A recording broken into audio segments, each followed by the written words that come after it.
தகவல் இது மர்ம தேசம். திரு ராஜ், வீட்டுக்குள்ள என்ன பார்த்தீங்க? வீடு மாறி போனப்ப மத்தியானம் வந்து எங்க அம்மா வெளியே வந்து நின்னாங்க. நான் ஸ்கூல் விட்டு வரேன். அப்ப எங்க அம்மா கேட்டா, ஏமா வெளியே நிக்கிற? இல்லடா உள்ளார வந்து ஓராமையா நிக்கிறான். நான் போன் பேசிட்டு வந்தேன். அது என்ன மத்தியானம் 3 மணிக்கு ஓராமையா அதை பார்த்து நான் பயந்து வெளியே வந்துட்டேன்டான்னு. அப்ப நான் சொன்னேன் நீங்க இருன்னு. இப்ப நான் குள்ளார போயிட்டு வீடு பூரா சுத்தி பார்த்தேன், ஒண்ணுமே இல்லை. அப்ப ராத்திரி அப்பா கிட்ட வந்து சொன்னேன், அப்பா இந்த மாதிரி அம்மா ஓராமைங்க யாரு மாதிரி பார்த்தாங்க அப்படின்ட்டு. காலையில அப்ப எல்லாம் படுத்து தூங்கிட்டோம். காலையில எழுந்து பாக்குறேன், ஒரு கோடாலி வந்து எங்க மெயின் டோர் கதவுல நிக்குது. அதாவது யாரோ இங்கே தூக்கி வீசினா எப்படி குக் பண்ணோம்ல அந்த மாதிரி. அப்ப அப்பாட்ட கேட்டேன், என்னப்பா கோடாலி கதவு எல்லாரும் ராத்திரி வந்ததுரா அந்த ஓராமஞ்சா, அதான் கோடாலி எடுத்து வீசினேன், அது ஓடி போச்சுன்னு. உங்க வீட்டுல எல்லாருக்குமே இந்த மாதிரி விஷயம்லாம் தெரியுமா? எங்க அப்பாவுக்கு தெரியும், எனக்கு தெரியும். வீட்டுக்கு ஏதோ பாசம் வந்துட்டு போன மாதிரி ஜாலியா பேசிக்கிறீங்க, ஓராமையா வந்துட்டு போனுச்சுடா அப்படின்னு. அது நிறைய வந்திருக்கு இது மாதிரி. நிறைய இன்சிடென்ட் கீதா, இந்த மாதிரி நிறைய இன்சிடென்ட் நான் பார்த்திருக்கேன். இப்போ ஒரு இடத்துக்கு நடந்து போறேன்னா அங்க நிக்கும் ஒண்ணு. அப்ப நான் சொல்லுவேன், ஏய் மச்சான் அங்க நிக்குது பாருன்னு. ரொம்ப ஹோஸ்ட் வந்து ஆர்மியில இருக்க மாதிரிதான். என்ன பாத்தீங்க? ஆர்மியில வந்து எங்க கேம் வந்து ஒரு ஐலண்ட், ஒரு தனிப்பட்ட ஐலண்ட். இது எங்க? புலத்தொக்கம்னு சொல்லுவாங்க. இது என்ன சிங்கப்பூரா சார்? சிங்கப்பூர். ஓகே. அங்க வந்து என்னன்னா, நாங்க வந்து ஆர்மி இருக்க போகும்போது பேங்க்கு பின்னால வந்து சுடுகாடு. ஸோ நான் வந்து டபுள் டெக்கர் பெட்ல வந்து நான் மேல படுத்திருப்பேன். ஸோ மேல படுக்கும்போது அந்த விண்டோ பக்கம் தெரியும். திடீர்னு ஒரு அழுவ சத்தம். சரி ஏஞ்சி பார்த்தேன், ஒரு பொம்பளை உருவம், வெள்ளை புடவை, நீட்டு முடி, தண்ணி எனக்கு அவ்வளவுதான் தெரியல, கையில ஒரு குழந்தை வச்சிருக்கு, ஆனா இடுப்பு கீழ இருந்து ரத்தம்.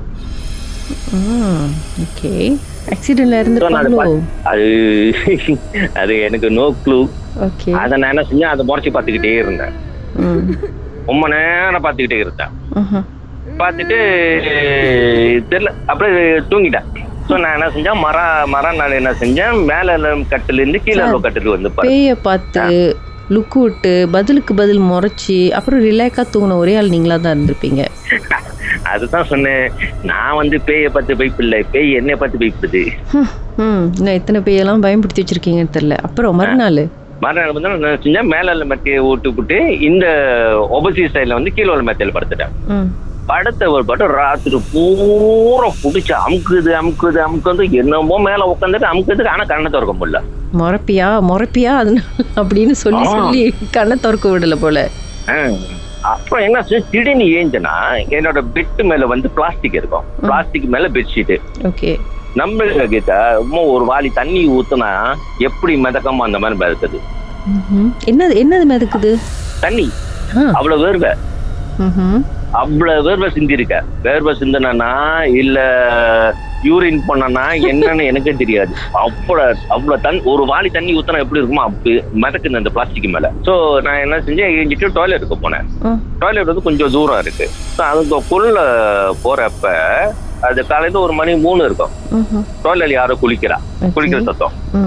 ஸோ அங்க வந்து 5 கியூபிக்கல் இருக்கு. ஸோ ஃபர்ஸ்ட் கியூபிக்கல் எட்டி பார்த்தேன், 2வது கியூபிக்கல் எட்டி பார்த்தேன், 4வது கியூபிக்கல் எட்டி பார்த்தேன், 5வது கியூபிக்கல் எட்டி பார்க்காம அந்த தண்ணி நின்றுட்டு. நீங்க ஏன் சார் மத்தவங்க குளிக்கிறதுல எட்டி பாக்குறீங்க? ஆமா, யாரு 3 மணிக்கு யாரு குளிக்க போறா? அந்த டவுட் உங்களுக்கு. கூப்பிட்டுருக்கலாம்ல செப்படிடலாம் அப்படின்ட்டுன்னு. ஆமா, உருண்டுருப்பா அங்கே டாய்லெட்ல. எட்டி பார்த்துட்டு ஒன்னும் இல்ல சொல்லிட்டு திருப்பி வந்துட்டு மெத்தையை தூக்கி கீழே போட்டுட்டு கீழே படுத்துச்சுங்க. அப்புறம் எல்லாம் கேட்டாங்க, என்னடா கீழே படுத்துருக்குன்னு. நான் சொல்ல ராத்திரி இந்த மாதிரி நடந்துருந்துன்னு. ஏய் நீ பயம் கொடுத்தாதலா, நீ ஒன்னே பேய பாக்குறதுக்கு ஒன்னே பக்கத்தாண்டா பயமா இருக்கு. அந்த உருவத்தை பார்த்த எக்ஸ்பீரியன்ஸ் வந்து அந்த ரத்தத்தோட பார்த்தனே இன்னைக்கு இருக்கும் அந்த என் கண்ணுக்குள்ளே அப்படியே இருக்கு அந்த காட்சி. எஸ், அந்த ஒரு பெண்ணு கையில ஒரு குழந்தையோட வரையா, ஒரு குழந்தை இடுப்புக்கு கீழே எல்லாம் ரத்தம் புடவை மாதிரி. சில பேருக்கு இந்த விஷயம்லாம் பார்க்க முடியும் அப்படின்றதுனால ரொம்ப ஸ்ட்ரெஸ் ஆவாங்க. இது நமக்கு தேவையில்லை அப்படின்னுட்டு போய் அவங்க கண்ணை கட்டி விட்டுருவாங்கன்னு சொல்லுவாங்க. நீங்க ஏன் சார் அந்த மாதிரி எதுவும் பண்ணல? என்னை பொறுத்த வரைக்கும் நான் உன்னை கச்சேரி பண்ணல, நீ என்ன கச்சேரி பண்ணாத. பட் திடீர்னு நமக்கு தெரியாத வரைக்கும் ஓகே, ஆனா தெரிஞ்சிருச்சு கண்ணு முன்னாடி நிக்குது அங்கங்க இருக்கு அப்படின்னு பார்க்கும் பொழுது இன்னும் கொஞ்சம் தேவையில்லாத ஒரு மன உளைச்சல்ல. ஸோ உங்களுக்கு இல்ல எனக்கு வந்து அதாவது பார்க்கும் போல அங்க நிக்கிதா, ஓகே நின்றுட்டு போ, இங்க நிக்கிறியா நின்றுட்டு போ, என் பின்னால நிக்கிறியா நின்றுட்டு. ஸோ முக்கால்வாசி பாக்குறதுலாம் எப்படி சார் இருக்கும் இந்த ஆவிலாம்? சிலது வந்து மனசால போல இருக்கும். ஆனா அந்த அந்த லுக்கு வந்து நீங்க பாத்தீங்கன்னா ஆங்காரமா ஒரு ஒரு முறைக்கும். சிலது வந்து கண்ணு முக்காவாசிக்கு வந்து கண்ணு சோப்பா இருக்கும். அதுல என்ன இறந்து போன ஆவியா இல்ல ஜின் பேய் அந்த மாதிரியா என்னது? பேய் இருக்கு, ஜின் இருக்கு. ஜின்னு நிறைய சுத்தம். இது வந்து என்னன்னா ரொம்ப பேரு அந்த காலத்துல வந்து கம்பங் சொல்லுவாங்க. சிங்கப்பூர்ல நிறைய கம்பங் வந்தது, நிறைய பேரு போமோ. ஸோ இவங்க வந்து இந்த தோயூல் ஜின்னு எல்லாம் வளர்த்தது. ஸோ அவங்க வந்து ஷிஃப்ட் பண்ண போல இது அப்படி போயிட்டாங்க. ஸோ இது மேய ஆரம்பிச்சிட்டு போனது தெரியுது. ஸோ உங்க கண்ணுக்கு பேயும் தெரியும், இறந்து போன ஆத்மாக்களும் தெரியும். ஆத்மா கூட பேசிருக்கீங்களா? ஏதாச்சும் வந்து உங்ககிட்ட பேச ட்ரை பண்ணிச்சா? அந்த பேசுனது ஒரே ஒரு அந்த பொண்ணுக்கு பேய் பிடிச்சது. அது ஒண்ணுதான் என் பிள்ளைய எடுத்துருவா. அது ஒண்ணுதான் பேசுனது. இது வரைக்கும் யாருக்கிட்டையும் நான் பேசுனது இல்ல. முடிஞ்சா ப்ரீபெய்ட் கார்டு வாங்கி பேசலாம்னு யோசிக்கிறேன். மாஸ் என்கிற மாசிலாமணி மாதிரி நான் உங்களுக்கு வந்து டோக்கன் இன்சார்ஜா இருக்கேன். மர்மமான சம்பவம் உங்க வாழ்க்கையில நடந்திருக்கா? இதை எப்படியாவது மர்மதேச நிகழ்ச்சியில சொல்லியே ஆகணும்னு ரொம்ப நாளா ட்ரை பண்ணி லைன் கிடைக்கலையா? கவலை விடுங்க, வாட்ஸ்அப் பண்ணுங்க. உங்க பெயர் #MD 036 491 3333. உங்க பெயர் மற்றும் #MD அப்படின்னு டைப் பண்ணா போதும்.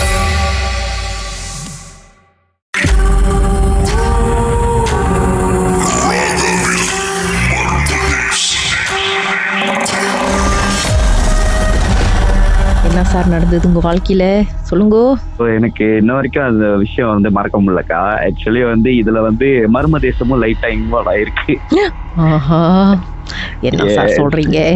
ஆமாக்கா, ஆக்சுவலி 2023 வந்து நான் வந்து ஃப்ரம் ஸ்லாங்கோ டு JB டிராவல் பண்ணேன். ஆக்சுவலி எனக்கு சிங்கப்பூர்ல வந்து ஒரு இன்டர்வியூ இருந்தது. ஸோ அந்த இன்டர்வியூக்கு நான் டிராவல் பண்ணிட்டு ஒரு 1 டே சிங்கப்பூர்ல ரவுண்ட் அடிச்சுட்டு நான் ஒரு நைட்டு, ஏன்னா மறாவது நாள் வந்து ப்ரீவியஸ் கம்பெனில வந்து எனக்கு வந்து ஸ்டாக் செக் இருந்தது. ஸோ அந்த அன்னைக்கு வந்து நான் வேலைக்கு பூந்து ஆகணும். ஸோ 1 டே லீவ் எடுத்ததுனால அன்னைக்கு போயிட்டு இன்டர்வியூலாம் முடிச்சுட்டு நைட்டு தான் நான் திரும்பி வந்தேன். ஸோ எனக்கு ஒரு பழக்கம் என்னன்னா, எனக்கு ரொம்ப டயர்டாவோ இல்லை ரொம்ப போரிங்காவோ இருந்தால் நான் வந்து ஒரு some kind of story telling அந்த மாதிரி ஏதாச்சும் ஒரு ஆடியோ கேட்டுக்கிட்டு இருப்பேன். ஸோ அதில் நான் ரொம்ப என்னோட ஃபேவரட் என்னன்னா மர்ம தேசத்தில் வந்து கதை சொல்றது வந்து எனக்கு அது ரொம்ப பிடிக்கும் கேட்கறதுக்கு. ஸோ அந்த அன்னைக்கு நான் கேட்டுட்டு ஜோஹோர் டு KL டிராவல் பண்றேன். ஒரு பர்டிகுலர் பிளேஸ் தாண்டின உடனே எனக்கு வந்து என்னோட பின்னாடி சீட்டு, அன்னைக்கு வந்து என்னோட சிஸ்டரோட காடி எடுத்துட்டு போயிருந்தேன். ஸோ தூங்குறதுக்காக பின்னாடி தலகாணி போர்வை எல்லாமே வச்சிருந்த காடியில. ஸோ எனக்கு தெரிஞ்சு பின்னாடி யாருமே இல்லை. ஆனா என்னோட நடு மண்டையில ஒரு ஒத்த விரல வச்சு டங்குன்னு தட்டுனா எப்படி இருக்கும் அந்த மாதிரி ஒரு ஃபீல்கா. ஒரு அரை நேரத்துல நிப்பாட்டினேன், சாப்பிட்டு. ஏன்னா சின்ஸ் மார்னிங் வந்து நான் சாப்பிடல. அப்போ எல்லாம் முடிச்சுட்டு வந்து அந்த நைட்டு தான் அங்க போய் சாப்பிட்டுட்டு வெளியானோடனே சரியான மழை. ஸோ எனக்கு அந்த மாதிரி ஒரு இன்சிடென்ட் அங்கிருந்து வெளியானோடனே எனக்கு இந்த இன்சிடென்ட் நடந்துச்சு அந்த ஆர்என்ஆர்ல இருந்து. ஸோ நான் அந்த ஆர்என்ஆர் சொல்ல வரும்ல, அந்த ஆர்என்ஆர்ல வந்து ஜோஹோர்ல இருந்து KL டிராவல் பண்றவங்களுக்கு ரொம்ப பேருக்கு அந்த ஆர்என்ஆர் தெரியும்னு நினைக்கிறேன். ஏன்னா அந்த ஆர்என்ஆர்ல வந்து மிட் நைட்ல ரொம்ப வந்து இந்த மாதிரி இஷ்யூஸ் நடக்கிறது நிறைய.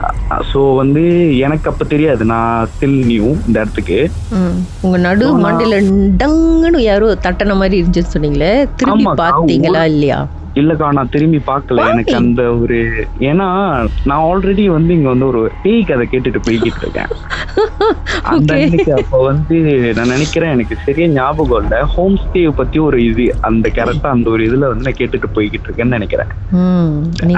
அதுல ஃபீல்ல இறங்கிட்டீங்க அந்த நேரம் பார்த்து இப்படி ஆனதும் அது வந்து ரொம்ப உன்னிப்பா கேட்டுக்கிட்டு இருக்கும் போது எனக்குள்ள ஒரு இது வேற, ஒருவேளை இது நம்ம பிரம்மையா இருக்குமோ, ஒருவேளை இந்த கதை கேட்கறதுனால இப்படி இருக்கோ அப்படின்னு சொல்லிட்டு ஆல்ரெடி எனக்கும் டயர்டா இருந்துச்சு, ரொம்ப டயர்டா இருந்துச்சு. ஸோ நான் என்ன பண்ணேன், சரி நான் விட்டுட்டேன்க்கா, நான் இது நம்ம மன பிரம்மையா தான் இருக்கும்னு. ஆனா போக போக போக எங்க அக்காவோட காடி வந்து ஆக்சுவலி என் காடிக்கும் என் அக்கா காடிக்கும் ரொம்ப டிஃப்ரெண்ட். என் அக்கா காடி நான் ஏன் எடுத்துட்டு போனேன்னா, ஒண்ணு ரொம்ப அந்த காடி ரொம்ப ஸ்மூத்தா போகும். டிரைவ் பண்றதுக்கு கொம்பேக்கா இருக்கும். ஸோ அதனால வந்து நான் வந்து அக்கா காடி எடுத்துட்டு போனேன். சடனா அந்த காடி வந்து இது வரைக்கும் நான் அந்த ஃபீல் பண்ணதே இல்லை. ஏன்னா அக்கா காடியெல்லாம் எடுத்துட்டு நான் கென்டிங்லாம் போயிருக்கேன். ஸோ எனக்கு அந்த இது நான் ஃபீல் பண்ணதில்ல. காடி ரொம்ப பிராட் ஆயிருச்சு. பின்னாடி ஹை பீம் அடிச்சுக்கிட்டே வந்தேன். ஒரு 2-3 காடி ஹை பீம் அடிச்சுட்டு போச்சு. என்னடா எனக்கு எதுவும் சரியா படலையே அப்படின்ட்டு நான் காடியை ஓரமா அனுப்பாட்டிட்டு ஹைவேல கதவு திறந்து இறங்கி பின்னாடி கதவு திறந்துட்டு பார்த்தேன் யாரும் இல்ல. அப்ப நான் அவங்ககிட்ட என்ன சொன்னேன்னா, யாரு என்னன்னு எனக்கு தெரியல, நீங்க ஏதோ கேளுக்கு போற வேலை இருக்கா இல்ல போற இல்ல கார் நிகழ்ச்சினா எங்க உங்களுக்கு வேலை இருந்துச்சுன்னா அங்கேயே இறங்கிருங்க, தயவுசெய்து என்ன டிஸ்டர்ப் பண்ணாதீங்க அப்படின்னு சொல்லிட்டு நான் கதவை சாத்திட்டு நான் கிளம்பிட்டேன்க்கா காடி எடுத்துட்டு. ஆக்சுவலா வந்து அந்த நான் எடுக்க வேண்டிய எக்ஸிட்டை தாண்டி நான் ஸ்லோவா தான் போய்கிட்டு இருந்தேன். ரெயின்லாம் நின்றுச்சு. நான் எடுக்க வேண்டிய எக்ஸிட்டை தாண்டி நான் கேலுக்கு போயிட்டேன் நேரா. ஆக்சுவலா நான் செப்பாங் போயிருக்கணும், கேஎல்ஐ ரோடு எடுத்திருக்கணும் சிரம்பன் டூ தாண்டோன்னே. ஆனா நான் அந்த ரோடு எடுக்காம நேரா கேலுக்கு போயிட்டேன். ஆனா நான் எப்படி போனேன் அந்த ரோட்ல அப்படின்னு எனக்கே தெரியல. உங்க கூட வந்து உங்களோட டெஸ்டினேஷன் வேற எங்கேயோ கேல் பக்கம் போயிடுச்சு.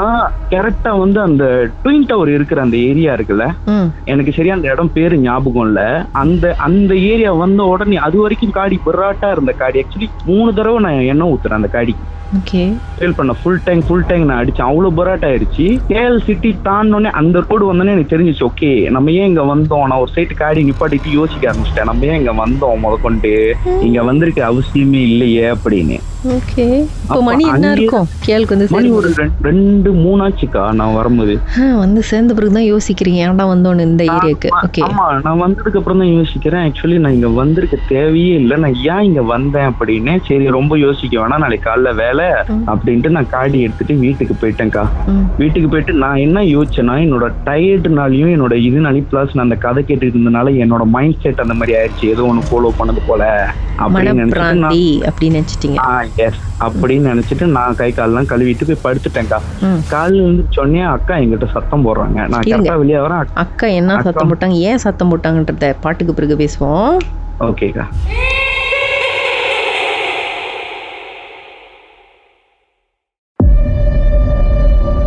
உச்சக்கட்ட அமானுஷ திகில் சம்பவம். திரு லோகராஜ் ஜோஹர்லேருந்து கேலுக்கு ட்ராவல் பண்ணியிருக்கிறாரு. வந்துட்டு இருக்கும்போது மர்மதேசம் கேட்டுக்கிட்டே வந்திருக்கிறாரு. திடீர்னு நடு மண்ணில் அடுங்குன்னு யாரோ ஒரு விரல தட்டின மாதிரி இருந்திருக்கு. அப்புறம் காடி ரொம்ப ஹெவியாக ஃபீல் பண்ணியிருக்காரு. அப்படி இப்படின்னு செப்பாங்கில் வெளியாக வேண்டிய இவர் கேலுக்கு வரைக்கும் ஏன் வந்தாருன்னு அவருக்கே தெரியல. அப்புறம் வீட்டுக்கு போயிட்டார். மறுநாள் காலையில் அக்கா ஏசுறாங்க. அக்கா ஏசுனாங்க, ஏன்டா காடியில் இவ்வளோ வாடையா இருக்கு, என்ன சாப்பிட்ட அப்படி.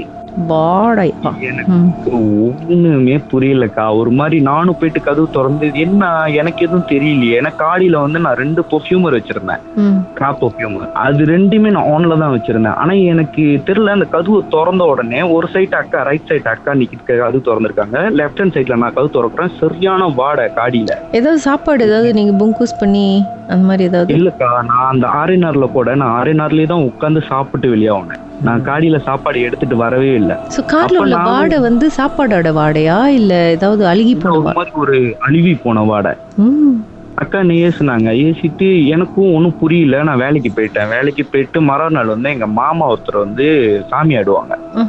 ஸோ அவங்கள்ட்ட போயிட்டு எனக்கு மனசு சரியா இல்லை. ஸோ மாமாவை போய் பார்த்தேன். மாமா போய் பார்த்தோன்னே மாமா தான் சொன்னாங்க, உண்மையிலுமே உன் கூட ஒன்று வந்திருக்கு, உண்மையிலுமே உன் கூட வந்திருக்கு, உன்னோட நல்ல நேரம், நீ வந்து அது ஒண்ணு எதுவும் பண்ணல. ஆக்சுவலா அது வந்து ஒண்ணுமே பண்றதுக்கு வரல, ஜஸ்ட் நீ வந்து அது ஒரு இடத்துக்கு போயிருக்கு, உன்னை வந்து ஃபாலோ பண்ணி வந்திருக்கு, ஒரு கட்டத்துல அது இறங்கிருச்சு, சுத்தி பார்க்க வந்திருக்கு. அதான்க்கா எனக்கும் தெரியல, எவ்வளவோ காடி இருக்கு, நான் போற காடியா ஏறி வரணும். You are very lucky you know. அடையாக்கா எனக்கு இதுல என்ன பியூட்டினா, இதுக்கு ஃபர்ஸ்ட் டே தான் நான் திருப்பியும் ஒரு மர்மதேசம் கால் பண்ணி என்னோட PLK எக்ஸ்பீரியன்ஸை ஷேர் பண்ணேன். இதுக்கு ஃபர்ஸ்ட் டே, இது நடக்கிறதுக்கு முதல் நாள் கணக்கு அது சொல்லி மறாவது நாள் தான் நான் வந்து இன்டர்வியூ போறேன். இதுதான் எனக்கு இன்ன வரைக்கும் அது கொஞ்சம் கியூரியஸா இருக்கு, ஏன் இது நடந்துச்சு. மேபி டயர்டா இருக்குமா. ஏன்னா என் அக்காவுக்கு வந்து அவங்க ரொம்ப டயர்டா இருந்தாங்கன்னா அவங்க கண்ணுக்கு வந்து சம்திங் தெரியும். ஏன்னா அக்கா வந்து ரொம்ப சின்ன வயசுல இருந்தே அக்காவுக்கு வந்து ரொம்ப டயர்டா இருந்தாங்கன்னா அக்காவுக்கு வந்து அந்த ஒரு இது தெரியும். அவங்க டெரர் என்ன பாத்துருக்காங்க இது வரைக்கும்? அவங்க டெரரா எங்க அக்காவுக்கு ஒரு 12 வயசு இருக்கும். எங்களோட ஹோம் டவுன் வந்து ஈஜோக்கா. ஸோ நாங்கள் இப்போ இருக்கிறது கிளாங்ல. ஸோ ஈஜோக்கு வந்து எங்களோட தாத்தா பரிப்பா வீட்டுக்கு போயிட்டு தீபாவளி போயிட்டு ஈவ் நைட்டு வந்து அங்கே போய் சாமி கும்பிட்டு ரிட்டர்ன் திருப்பியும் கிளாங்க்கு வருவோம். வந்துட்டு வீட்டில் சாமி கும்பிட்டு மறுபடியும் காலையில் ஈஜோ போவோம். ஸோ அப்படி போகும்போது ஒரு நாள் நைட்டு நாங்கள் ட்ராவல் பண்ணி வரும்போது அக்கா வந்து அந்த புஞ்சாலம் ரோட் இருக்குல்லக்கா, அந்த ரோட்டில் நடுவில் என்னமோ ஒன்று நின்றுகிட்டு இருந்துச்சு அப்படின்னு அக்கா பார்த்தேன்னு சொல்லி ஒரு கட்டம் அது ஒரு மாதிரியே திரும்பி படுத்தாங்க காடியில். ஏன்னா அக்கா பக்கத்தில் நான் உட்காந்துருந்தேன். அக்கா ஒரு மாதிரியா திரும்பி படுத்தாங்க. அப்பதான் நான் என்னன்னு கேட்டோம், ஒன்னும் சொல்லல. மறாவது நாள் காலையில தான் எனக்கு இந்த இன்சிடென்ட் சொன்னாங்க, இந்த மாதிரி ஒரு விஷயம் நான் பார்த்தேன் அப்படின்னு. அப்புறம் நிறைய என்னமோ வந்து என்னது அது அவங்க சரியா சொல்லலக்கா. ஏன்னா எனக்கும் அப்ப அக்கா 12 வயசுனா எனக்கு 10 வயசு தான். அப்ப எனக்கு அந்த இன்சிடென்ட் வந்து கொஞ்சம் ஞாபகம் இருக்கு. பட் நிறைய சொல்லியிருக்காங்க, எனக்கு அவ்வளவா ஞாபகம் இல்ல. அம்மா ஹாஸ்பிட்டல் அட்மிட் ஆயிருந்தாங்க. ஸோ அப்ப கூட அம்மாவை பாத்துக்கிறதுக்கு அக்கா இருக்கும்போது கூட ஒரு 2-3 தடவை வந்து அந்த மாதிரி ஏதோ ஒரு உருவம் நடந்து போனது அந்த மாதிரிலாம் பார்த்துருக்காங்க. ஸோ ரொம்ப அவங்க வந்து ரொம்ப டயர்டா இருந்தாங்க, ரொம்ப முடியல அப்படின்னா அந்த டைம்ல வந்து அவங்களுக்கு வந்து கண்ணில் வந்து காட்சி கிடைக்கும் அப்படின்னு சொல்லுவாங்க. வித்தியாசமா இருக்கே. அதுதான் எனக்கு தெரியலக்கா, என்ன ஏன் ஃபாலோ பண்ணி வந்துச்சுன்னு. சரி, உங்க கூட வந்தது ஆக்சுவலி என்னது? ஜீன், மோகினி, எந்த கேட்டகரி, என்ன ஜாதி, என்ன குளம்னு கேட்டீங்களா? இல்லக்கா, நான் அது எதுவுமே கேட்கல. நான் எங்க மாமா வந்து அந்த மாதிரி சொன்ன உடனே எனக்கு அப்படியே பகீர்னு போச்சு. ஏன்னா நான் அது வரைக்கும் நான் என்ன நினைச்சிட்டு இருந்தேன்னா என்னோட மன பிரம்ம தான் அது அப்படின்னு தான் நான் நினைச்சுக்கிட்டு இருந்தேன். ஏன்னா நான் ரொம்ப வந்து இந்த விஷயம் இந்த ரொம்ப வந்து இப்ப பாத்தீங்கன்னா இந்த காரக் ஹைவே இந்த மாதிரி பிரச்சனை எல்லாம் நடக்குதுன்னா நான் அதை ரொம்ப நோண்டி பார்ப்பேன். அதுக்கு பின்னாடி என்ன நடக்குது, உண்மையிலுமே இது பேய் பண்றதா அப்படின்னு ரொம்ப நோண்டுவேன் அந்த மாதிரி விஷயங்களை. மாமா ஏற்கனவே ஒரு சொல்லியிருக்காங்க, இது நீ தேவையில்லாத வேலை செய்யற, நீ இந்த மாதிரிலாம் பண்ணாத அப்படின்னு. ஆனா என்னோட இன்டென்ஷன் என்னன்னா, இப்ப ரொம்ப பேர் வந்து பாத்தீங்கன்னா இப்ப காரக் ஹைவே கென்திங் தாண்டோன்னே பந்தோங் போற பாதியில அந்த ரோடு வந்து ரொம்ப வளைவு நெளிவா இருக்கும். அந்த ரோட்ல வந்து 150-160 போனா கண்டிப்பா காடி பேரலாம், ஆக்சிடென்ட் ஆகும், எல்லாம் நடக்கும். அப்படி பண்ணிட்டு அவங்க வந்து உடனே வந்து வோல்க்ஸ்வேகன் கூனிங் பார்த்தேன் அப்படின்றவாங்க. அந்த மஞ்சள் கலர் கார்ல போட்டுருவாங்க. ஆமா, என்னால அதை அக்செப்ட் பண்ணிக்க முடியாது. ஏன்னா நான் நீ படிச்சது வந்து குவாந்தான்ல தான். ஸோ நான் அந்த ரோட் ரொம்ப பாய்ச்சிருக்கேன். ஸோ நார்மலா 60-80 போனாலே காடி நமக்கு பயமாவே இருக்கும் அந்த இறக்கத்துல எல்லாம். ஸோ அந்த மாதிரி விஷயம்லாம் ரொம்ப போயிட்டு நான் பாக்குறது, பழைய காராக் ரோட்ல போறது, இந்த மாதிரிலாம் மாமா பார்த்துட்டு சொன்னாங்க தேவையில்லாத வேலை பண்ணாத அப்படின்னு. நான் சொன்னேன், எனக்கு இது வரைக்கும் இந்த டிஸ்டர்ப் நான் அவங்களை டிஸ்டர்ப் பண்ணதில்லை. ஜஸ்ட் அது ஒரு போயிட்டு ஒரு எக்ஸ்ப்ளோர், அவ்வளவுதான். இதுதான் என்ன செய்வீங்க அந்த ராத்துல போயிட்டு எங்கேயாவது? ஆக்சுவலா அந்த வீடியோ அப்படி சும்மா வீடியோ எடுக்கிறது, பாக்குறது. அந்த நைட்ல உண்மையிலுமே வந்து நானே என்னோட 2 ஃப்ரெண்ட்ஸ் அந்த மாதிரி போவோம், சும்மா போய் பார்ப்போம் உண்மையிலுமே இந்த ரோட்ல டிஸ்டர்பன்ஸ் இருக்கா. ஹைவேல போயிட்டு காரை ஸ்டாப் பண்ணி வெயிட் பண்ணுவீங்க, வீடியோலாம் எடுப்பீங்க. ஆக்சுவலி அந்த காராக் பழைய காராக் ரோட் இருக்குல்ல, அந்த பழைய காராக் ரோட்ல தான் நான் போயிருக்கேன். ஆக்சுவலி சும்மா வீடியோ எடுத்துட்டு போவோம், போஸ்ட் பண்றது எதுவும் ஜஸ்ட் ஒரு வீடியோ எடுக்கிறது. அந்த காடி எங்கேயாச்சும் ஒரு இடத்துல நிப்பாட்டி இறங்கி பேசிக்கிட்டு இருக்கிறது, உண்மையுமே டிஸ்டர்பன்ஸ் நடக்குதா அப்படின்னு சும்மா ஜஸ்ட் ஒரு இது உண்மையுமே இருக்குதா. தேடி போகும்போது எதுவும் வரல, அதுவா உங்களை தேடி வந்து சம்பந்தமே இல்லாம வந்திருக்கு. ரொம்ப போய் போனக்கா. ஆனா யோசிச்சிங்களா, ஏன் வந்து ஹைபீம் அடிச்சுட்டே போனாங்க சில காசுலாம்? மேபி அவங்க கண்ணுக்கு ஏதோ தெரிஞ்சிருக்கும். இந்த விஷயம் நான் வந்து என்னோட சிஸ்டர், என் ஃப்ரெண்ட்ஸ் கிட்ட எல்லாம் ஷேர் பண்ணும்போது அவங்க என்ன சொன்னாங்கன்னா, மேபி அவங்க பின்னாடி ஏதோ உட்கார்ந்து இருக்கிறத பாத்துறதுக்கலாம், அதனால அவங்க ஹைபீம் அடிச்சுட்டு போயிருக்கலாம். மாமா என்ன சொன்னாரு? மாமா என்ன சொன்னாங்கன்னா, மாமா ஜஸ்ட் வந்து உன் கூட உண்மையுமே ஒரு விஷயம் ஃபாலோ பண்ணிருக்கு, ஆனா அது ஒரு கட்டத்துல வந்து அது உன்னை விட்டுட்டு போயிடுச்சு, உன்னை டிஸ்டர்ப் பண்ணும், உன்னை எதுவும் பண்ணணும்னு நினைச்சது வரல அப்படின்னு. அப்ப நான் கேட்டேன், இப்ப கூட இருக்கா அப்படின்னு கேட்டேன். இல்ல இப்பெல்லாம் இல்ல, நீ சேஃப் தான், நீ அதெல்லாம் கவலைப்படாத, ஜஸ்ட் வந்து நீ கொஞ்சம் பயந்து இருக்க போல என்ன அப்படின்னு சொல்லிட்டு விபூதி வச்சு விட்டு, ஒன்னும் கவலைப்படாத, சாமியை வேண்டிட்டு நீ போய் பாடு, வீட்டுல போய் கை காலெல்லாம் கழுவிட்டு போய் பாடு, அவ்வளவுதான் அப்படின்ட்டாரு. நைட்ல டிராவல் பண்றது நிப்பாட்டு அப்படின்னு. உங்க வாழ்க்கையிலும் நடந்த அமானுஷமான அந்த சம்பவத்தை எப்படியாவது என்கிட்ட சொல்லியே ஆகணும்னு அவளோடு காத்துட்டு இருக்கீங்களா? எங்களுக்கு நீங்க வாட்ஸ்அப் பண்ணலாம் 03649133333. உங்க பெயர், அதுக்கப்புறம் #MD அப்படின்னு டைப் பண்ண மறந்துடாதீங்க. கடந்த வாரங்களின் கதைகளை மீண்டும் நீங்க கேட்கணும்னு நினைச்சீங்கன்னா ஷாக் ஆப் வாயிலா கேட்கலாம். SYOK செட்டிங்ஸ் லாங்குவேஜ் தமிழ்னு செலக்ட் பண்ணுங்க. சர்ச் ஐகான்ல மர்ம தேசம் அப்படின்னு டைப் பண்ணுங்க. ஷாக் காஸ்ட்னு கிளிக் பண்ணீங்கன்னா எல்லா கதையும் அங்கதாங்க இருக்கு.